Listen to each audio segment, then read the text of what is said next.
Menstruation brings some of the most dreaded days in a woman's routine. While some are likely to breeze through them with much ease, others may experience severe abdominal pain, cramps, lower back pain, nausea, and vomiting, among many other symptoms. The scientific term for period pain is dysmenorrhea. Most women offer medication to tackle the pain. Others choose to stay in with some comforting food and a hot water bottle tucked in. Statistics: 80% of women experience period pain. 50% of these women seek medical treatment. In the UK, 1 in 5 women experience period pain so severe it interferes with their daily actions. 51% of women reported that their activities were limited during menstruation as a result of period pains, and 17% of them reported missing school or work. Why should menstrual leave be a thing?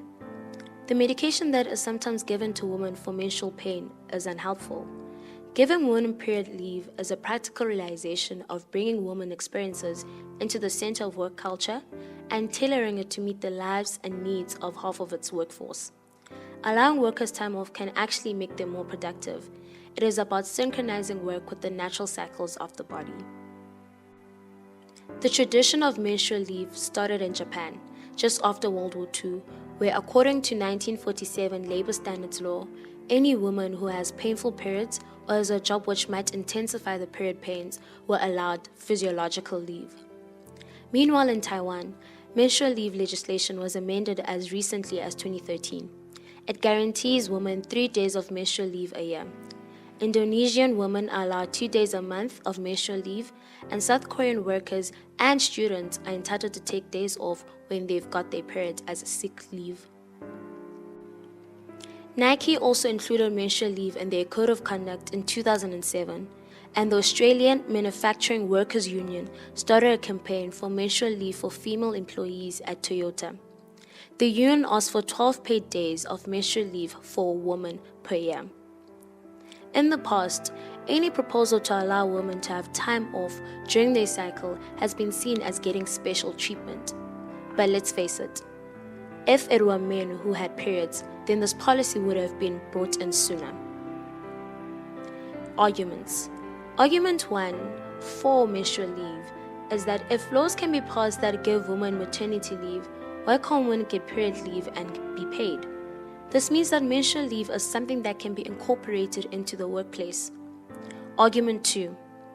In Gloria Steinem's article, she imagines how, if men were menstruating, would live in a world where menstruation would be a sign of men's strength, and our lack of monthly blood loss as a sign of our weakness and inability to withstand pain.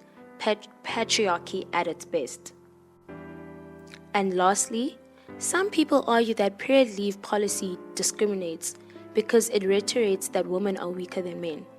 This argument is not entirely true, because if both men and women had their periods and only women were given period leave, that would be a case too of discrimination, but that's obviously not the case now.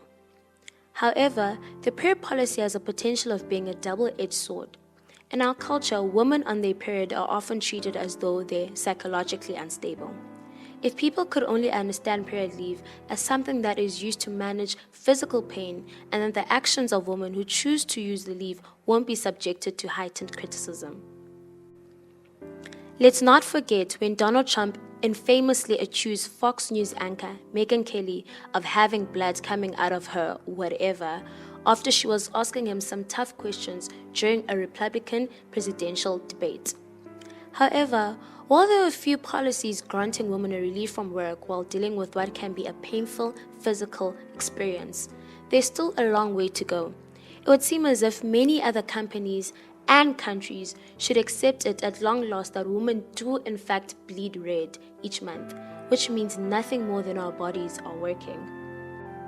But still, somewhere in between a young woman's first period and an older woman's last one, there's a figurative stain projected on women who menstruate, with tweets such as, if women can now get paid leave for period pain, then men should be able to get paid leave for blue balls, #period policy.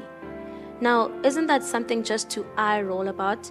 It's actually another piece of misogyny that feeds into the idea that women are lesser sex, inflicted with a curse that makes them weak. It would seem that the people, specifically the men, in power positions who believe that periods somehow make women weaker would do well to have period pain and labor simulated on them, and then we can talk.